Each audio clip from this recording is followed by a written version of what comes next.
स्वागत है दोस्तों आपका आज की नई वीडियो में। आज मैं बात करने वाला हूँ मिस्टर वर्ल्ड के बारे में। आप लोगों को रिजल्ट मालूम चल गया होगा, लेकिन इस वीडियो के अंदर मैं बात करने वाला हूँ कंपैरिजन के बारे में। हम लोग चैंपियन ऑफ चैंपियन यानी कि ओवरऑल के राउंड में हम लोग कंपैरिजन्स करने वाले हैं। साथ ही में रोमानिया प्रो शो के बारे में भी बात करी जाएगी, विनर के साथ कंपैरिजन्स करे जाएंगे।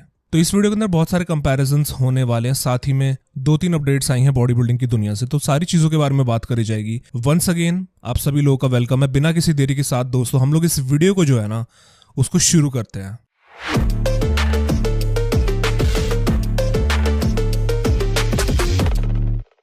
ऑलराइट, सो हेलो इनसाइडर्स, मेरा नाम है असीम और आप लोग देख रहे हो बॉडी बिल्डिंग इनसाइडर।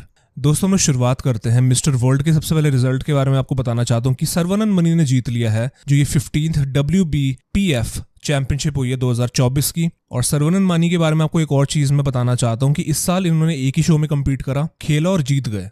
पिछले साल की बात है कि इन्होंने 2-3 चैंपियनशिप्स तो खेली थी, उसमें इन्होंने जीत हासिल कर ली थी ओवरऑल की। लेकिन इस साल कोई भी शो में ये नहीं कम्पीट करते हैं, ब्रेक लेके रखते हैं, ऑफ सीजन इन्होंने लिया था, बट एक ही शो में खेला और जीत गए वो भी। मतलब एक बॉस मूव होता है ना यार, वो तो हमको सर्वनन मनी से सीखना चाहिए। And which ever shows he compete, किसी भी शो में ये हाथ रखते हैं उसको ये जीत ही जाते हैं। और ये वाला शो स्टार्ट होने से पहले ही मैंने बोला था कि अगर किसी को भी बच के रहना है तो फिर सर्वनन मनी से बच के रहना पड़ेगा, बिकॉज ये सही में यार किसी भी शो में खेलते हैं ना उसको ये जीत जाते हैं। IBBF की शोज की बात कर रहा हूँ। और दोस्तों अब हम लोग यहाँ पे बात करते हैं कंपैरिजन राउंड के बारे में। सर्वनन मनी ने जीत तो लिया, वो तो आप सभी लोगों को मालूम है, लेकिन यहाँ पे ओवरऑल चैंपियन के राउंड में ऑब्वियसली यहाँ पे यतिंदर सिंह भी क्वालिफाइड थे। उन्होंने भी यहाँ पे अपनी वेट कैटेगरी जीतने के बाद, गोल्ड मेडल जीतने के बाद वो भी क्वालिफाइड थे ओवरऑल के राउंड के लिए। तो यहाँ पे मैं कंपैरिजन करने वाला हूँ यतिंदर सिंह और सर्वनन मनी का। और ये भी चीज मैंने बोली भी थी अपनी वीडियो के अंदर कि इन दोनों के बीच में एक बढ़िया मैच हमको देखने को मिल सकता है, और देखने को मिला भी इस वाले बोल्ड चैंपियनशिप में। तो फिर चलिए दोस्तों हम लोग कंपैरिजन की शुरुआत करते हैं इस फ्रंट रिलैक्स पोज के साथ। अब फ्रंट रिलैक्स पोज इसलिए करा जाता है बॉडी बिल्डिंग में कि पहले जजेस को एक फ्रंट प्रोफाइल दिखाई जाती है। फ्रंट प्रोफाइल में क्या मस्कुलैरिटी है, क्या कंडीशनिंग है, क्या ओवरऑल प्रोपोर्शंस आ रहे हैं बॉडी के, वो दिखाए जाते हैं। अब इस वाले पोज के अंदर अगर मैं यतिंदर सिंह के बारे में बात करूं तो यहाँ पे वो इतने एस्थेटिकली प्लीजिंग नहीं लग रहे हैं। क्यों नहीं लग रहे हैं? Because of his big mid section. उनका जो बड़ा मिड सेक्शन है, जो चौड़ा मिड सेक्शन है, उस वजह से इतने एस्थेटिकली प्लीजिंग नहीं लग रहे हैं। लैट्स भी ज्यादा खुल के नहीं नजर आते हैं, तो एक इल्यूजन बन जाता है कि एक बॉक्सी सा स्ट्रक्चर है। वहीं पर अगर हम सर्वनन मनी को देखेंगे तो कितने बढ़िया से उनके लैट्स खुलकर आ रहे हैं। लैट्स की जो प्लेसिंग है वो हल्की सी हायर साइड पर है, लेकिन यहाँ पर हम लोग उनकी बॉडी देख सकते हैं कि वेस्ट उनकी छोटी नजर आ रही है, क्वाड्स भी उनके जो है यहाँ पे डिसेंट से नजर आ रहे हैं। एंड दी ओवरऑल पोज यहाँ पे काफी प्लीजिंग लग रहा है सर्वनन मनी का, अगर हम लोग कंपेरिजन करते हैं यतिंदर सिंह के साथ। नेक्स्ट वो लोग टर्न लेते हैं बैक रिलैक्स में, और बैक रिलैक्स में देखा जा सकता है कि यतिंदर सिंह यहाँ पे अपनी मसल मैच्योरिटी जो है वो दिखा रहे हैं। वो चीजें एज के साथ आती है, साथ ही में अच्छी कंडीशनिंग में भी थे यतिंदर सिंह। सर्वनन मनी इस पोज में जो है इतनी ज्यादा मसल मैच्योरिटी नहीं दिखा रहे हैं जितने की यतिंदर सिंह दिखा रहे हैं। ऑब्वियसली एज बहुत मैटर करती है, मसल मैच्योरिटी तभी आती है जब आपकी एज एक लेवल तक आ जाए, और यतिंदर सिंह अपने 40s पर है और आई थिंक सर्वनन मनी अपनी लेट 20s या फिर अर्ली 30s में है। तो काफी एज गैप है इन दोनों के बीच में, और वो चीज हमको नजर आ रही है मसल मैच्योरिटी के तौर पर। बैक से बोला जाए तो मुझे यहाँ पे मामला काफी नजदीक लग रहा है इन दोनों के बीच में। देन फ्रंट वाली साइड से जो हमको यहाँ पे देखने को मिला था, सर्वनन वहां पे अच्छे लग रहे थे फ्रंट वाली साइड से। बात यहाँ पे हम लोग करते हैं फर्स्ट पोज के बारे में, which is the front double biceps, the bread and butter of the pose. मतलब सबसे ज्यादा पॉपुलर पोज जो बॉडी बिल्डिंग का है, ओपन बॉडी बिल्डर्स का। यहाँ पे दोस्तों बात करी जाए तो शेप जो है, द शेप यहाँ पे उनको जो दिखती है, जो एक्स टेपर हमको नजर आता है बॉडी बिल्डर्स का, यहाँ पे सर्वनन मनी बहुत ही अच्छी तरीके से वो चीज शो कर रहे हैं। उनकी शेप यहाँ पे उनको एक एडवांटेज दे रहा है। यतिंदर सिंह यहाँ पे भले ही उनके आर्म्स मेरे को यहाँ पे ज्यादा बेटर लग रहे हो, आर्म्स और फोर आर्म्स का कॉम्बिनेशन मेरे को यतिंदर सिंह का बेटर लग रहा है, बट जो स्ट्रक्चर है, स्ट्रक्चर यहाँ पे सर्वनन का बेटर है। आपके फ्रंट डबल बाइसेप्स के अंदर सिर्फ बाइसेप्स और फोर आर्म्स नहीं देखे जाते, पूरी बॉडी का कॉम्बिनेशन देखा जाता है। क्वाड्स आपके हो गए, इवन आपका जो कैसे आपके लैट्स फ्लेयर आउट कर रहे हैं। और ये वाला पोज कौन जीत रहा है फ्रंट डबल बाइसेप्स का, ये आप मुझे बता सकते हो। मैं सिर्फ यहाँ पे कंपैरिजन करने वाला हूँ और स्ट्रेंथ और वीकनेस इसको बस कंपेयर करने वाला हूँ यहाँ पे। और कौन ये वाला पोज जीत रहा है वो तो आप बता ही सकते हो, इतना तो समझदार हो ही आप। इसके बाद दोस्तों लोग बढ़ते हैं अपने नेक्स्ट पोज की तरफ, जो कि है फ्रंट लैट स्प्रेड। और फ्रंट लैट स्प्रेड वाले पोज की बात करी जाए तो यहाँ पे सर्वनन मनी का जो ये वाला पोज है, कहीं ना कहीं उनको उनके स्ट्रक्चर की वजह से एडवांटेज फिर से मिल जाता है। उनके लैट्स ज्यादा प्रोमिनेंटली यहाँ पे नजर आ रहे हैं फ्रंट वाली साइड से।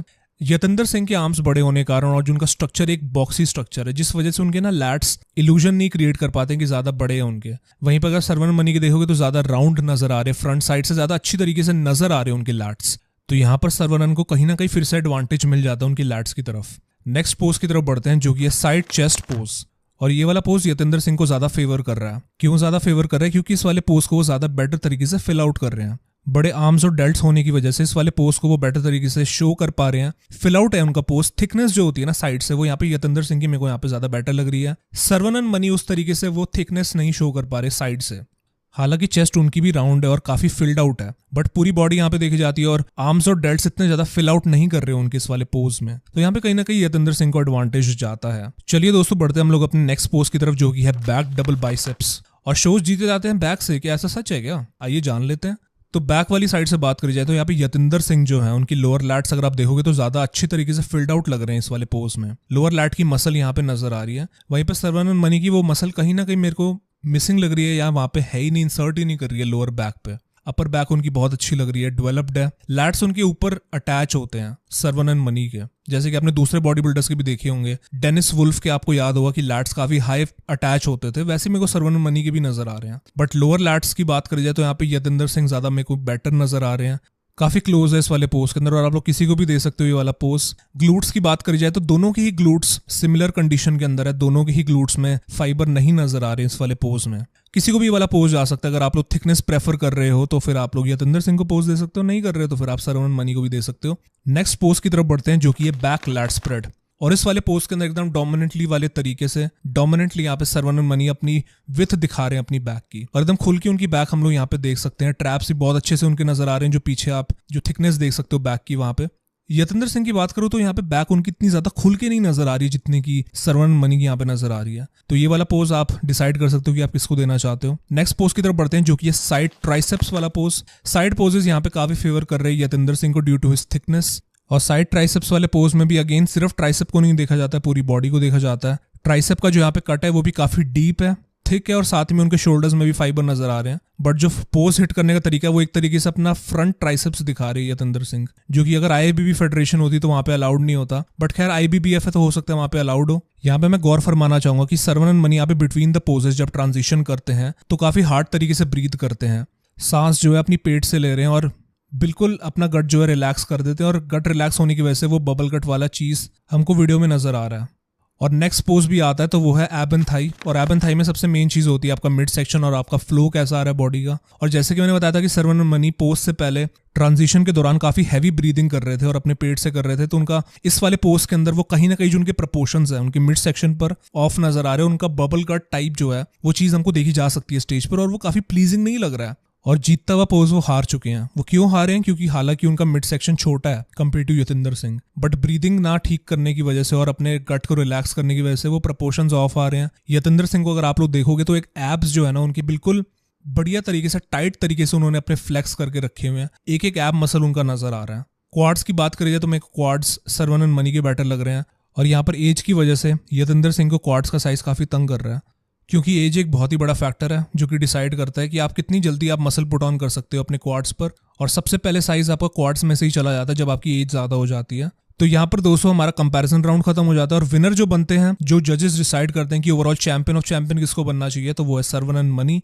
और हालांकि यहाँ पे यतिंदर सिंह और सर्वनन मनी की वेट कैटेगरीज अलग है, बट ऐसे ही वहाँ पे जजिंग होती है आईबीबीएफ में। वो सारे ही वेट कैटेगरी वाले लोगों को एक साथ बुला लेते हैं चैंपियन ऑफ चैंपियंस वाले राउंड के अंदर, और फिर साथ में उनका कंपैरिजन करवाते हैं फाइनल रिजल्ट के लिए। अभी किसी को ये वाला तरीका पसंद आ सकता है, किसी को नहीं आ सकता। ये दूसरी डिवीजन या दूसरी फेडरेशन है, सॉरी टू से दूसरी फेडरेशन है, तो किसी को ये चीज नहीं भी पसंद आ सकती है। बट जो भी हमारे सामने रिजल्ट निकल कर आ चुका है। नेक्स्ट मैं यहाँ पे बात करना चाहूंगा नितिन चंदीला के बारे में। और दोस्तों नितिन का यहाँ पे रिजल्ट आता है कि वो सेकंड प्लेसिंग लेकर आते हैं अबव 100 kg कैटेगरी में। उनका जो रिजल्ट आया है, फिजिक की यहाँ पे बात करी जाए तो डेफिनेटली नितिन अपने बेस्ट पर नहीं आए थे। क्यों नहीं आए थे? क्योंकि सबसे पहले देखो उनको इंजरी हुई हुई थी, इंजरी उनके आर्म्स पर उनको हुई हुई है, और ये चीज कहीं ना कहीं उनको तंग कर रही है। दिस मीन्स कि एक लंबा ऑफ सीजन उनको लेना चाहिए, और मैं एक्सपेक्ट करूंगा कि अपने अगले शो के लिए एक लंबा ऑफ सीजन वो लेंगे, इंप्रूवमेंट्स करके आएंगे और फिर ही चढ़ेंगे स्टेज पर कंपीट करने के लिए। और काफी टाइम हो चुका है कि लोग एक्सपेक्ट कर रहे हैं कि नितिन की तरफ से हमको इंप्रूवमेंट और एक चेंज फिजिक हमको देखने की जरूरत है। और एक लंबा ऑफ सीजन मुझे लगता है कि उनको बेनिफिट करेगा अपने शरीर पर इंप्रूवमेंट्स लाने के लिए, और जो मसल इंबैलेंस उनके अभी शरीर पर हुआ है उनके आर्म्स पर, उसको वो ठीक कर सकते हैं। तो ये दोस्तों हमारा कुछ मिस्टर वर्ल्ड का रिजल्ट रहता है। और अब हम लोग बात कर लेते हैं अपने अगले शो के बारे में, जो कि है Romania pro show. Romania pro show की ओपन बॉडी बिल्डिंग का रिजल्ट कुछ इस तरीके से रहता है। राफेल ब्रांडाव विजेता बन जाते हैं रोमेनिया प्रो शो के, और वो क्वालिफिकेशन भी ले लेते हैं अगले साल की ओलंपिया की। सेकंड प्लेसिंग यहाँ पर आती है हकीम विलियम्स की, थर्ड पर आते हैं इमीर ओमार, और फोर्थ पर आते हैं हॉर्स एमडी। और ये हमारा कुछ हिसाब किताब रहता है टॉप 4 की प्लेसिंग का। कंपैरिजंस के बारे में बात करते हैं टॉप 4 के बीच में। यहाँ पर टॉप 4 के अंदर मैंने आपको बताया था बीच में होते हैं टॉप 2 एथलीट्स जो कि थे राफेल ब्रांडो और अकीम विलियम्स। यहाँ पर मुझे अकीम कहीं ना कहीं जो है मैं बोलूंगा कि मेरे को बहुत ही बढ़िया यहाँ पे नजर आए थे। It was an improved physique. Improve तो यहाँ पे राफेल ब्रांडो भी आए थे, तो इन दोनों के बीच में ही हम लोग कंपैरिजन कर लेते हैं। और मैं ज्यादा लंबा नहीं करने वाला कंपैरिजन, सिर्फ इन दोनों के बीच में ही करने वाला हूँ। फ्रंट डबल बाइसेप्स में आप लोग देख सकते हो कि यहाँ पे अकीम कितने ज्यादा यहाँ पे ह्यूज नजर आ रहे हैं, कितने बड़े नजर आ रहे हैं। लिटरली यहाँ पे दूसरी वेट कैटेगरीज इन दोनों के बीच में मेरे को यहाँ पे लग रही है। साइज यहाँ पर अकीम काफी अच्छा खासा अपना लेकर आए थे और वो चीज शो हो रही है इस वाले कंपैरिजन राउंड में। साइड चेस्ट वाले पोज में भी देखा जा सकता है कि अकीम की लेग्स कितनी ज्यादा इंप्रेसिव लग रही है, मतलब डबल लग रही है। साइड क्वाड्स जो उनकी सेपरेशन शो कर रहे हैं और जो उनका साइज नजर आ रहा है, इवन उनकी अपर बॉडी भी बहुत ही अमेजिंग और इनसेन अमाउंट ऑफ साइज दिख रहा है यहाँ पे अकीम की फिजिक पर। राफेल यहाँ पे कहीं ना कहीं मेरे को यहाँ पे थोड़े से मेरे को लगा कि इतने ज्यादा फेवर नहीं कर रहे हैं, हालांकि वो भी राउंड आए हैं बट इतने ज्यादा राउंड नहीं आए जितने की अकीम आए हैं। अगले शॉट की तरफ बढ़ते हैं। अगला शॉट है back double biceps. Back double biceps में कह सकता हूँ कि यहाँ पे राफेल के पास एडवांटेज है, उनकी बैक ज्यादा कंप्लीट लग रही है one compare to Akim. Akim की यहाँ पे लोअर बैक कहीं ना कहीं मिसिंग है, तो वो चीजें उनको यहाँ पे डिसएडवांटेज देती है। यहीं पर अगर बैक लैट स्प्रेड की बात करी जाए तो यहाँ पे दोनों ही काफी कंपेरेबल लग रहे हैं। कोई ऐसा नहीं लग रहा है कि मैं किसी एक बॉडी बिल्डर को यहाँ पे प्रेफर कर रहा हूँ, दोनों ही बहुत ही इंप्रेसिव लग रहे हैं यहाँ पे। और नेक्स्ट पोज आता है साइड ट्राइसेप वाला पोज, और इन दोनों का ये वाला पोज ज्यादा इंप्रेसिव नहीं लगता है। दोनों की ट्राइसेप बहुत ही एवरेज से हैं, बट यहाँ पे कंडीशनिंग की बात करी जाए तो यहाँ पे ज्यादा ड्राई लग रहे हैं अकीम विलियम्स इस वाले पोज में। हालांकि यहाँ पे दोनों ही इस वाले पोज के अंदर अच्छे लग रहे हैं, बट अकीम के अंदर वो वाव फैक्टर नजर आ रहा है due to his side quads. वहां पे थिकनेस होने की वजह से, सेपरेशन होने की वजह से ये वाला पोज उनको काफी फेवर कर रहा है अकीम को। तो आप लोग बताइए कि आप लोग ये वाला पोज किसको दे रहे हो। इसके बाद हम लोग बढ़ते हैं एब एंड थाई की तरफ, और एब एंड थाई वाले पोज में मेरे को यहाँ पे राफेल ब्रांडो के क्वाड्स बहुत ही अच्छे सेपरेटेड नजर आ रहे हैं। हालांकि थिकनेस वंस अगेन मेरे को अकीम के यहाँ पे क्वाड्स में नजर आ रही है, बट जो सेपरेशन है और जो यहाँ पे कट्स नजर आ रहे हैं ना क्वाड्स के अंदर, जो डिटेल नजर आ रही है वो यहाँ पे राफेल ब्रांडो की नजर आ रही है। और मिड सेक्शन भी यहाँ पे ज्यादा टाइट तरीके से उन्होंने होल्ड करके रखा हुआ है।